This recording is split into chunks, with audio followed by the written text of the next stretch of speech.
you think his strategy toward the press will be? All this talk about moving the briefing room to someplace else. I mean, other presidents have held briefings in the old executive office building. Nothing new about that.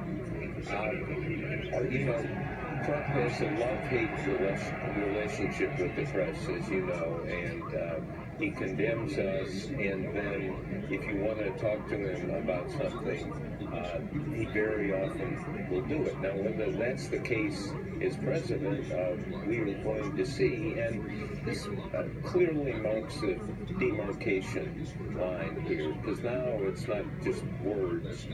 He's going to have to make decisions and do things, and that is going to define him in his presidency. Not everything that went before, including that inaugural address.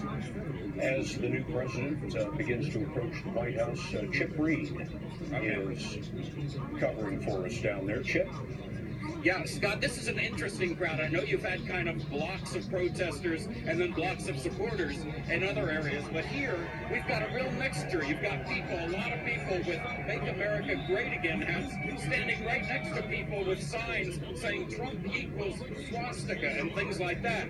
So you've really got an interesting mix of people, some cheering, some booing and screaming and saying four-letter words, all standing right next to each other and treating each other fairly cordially, by the way. There really has been no pushing and shoving or any kind of obvious disagreeableness, but people standing right next to each other and vehemently disagreeing with each other in how they react to President Trump. Scott? Chip Reed, thank you, Chip. Well, it's been a little bit less cordial in other parts of Washington. There were protests earlier, and now we have our Jeff Gaze, you see right there. There seems to be a fire as well. Jeff, what do you see?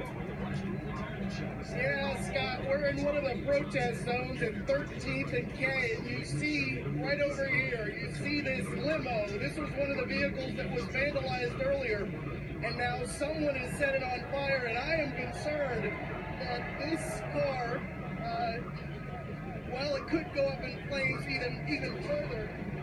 But you see, the crowd is growing here.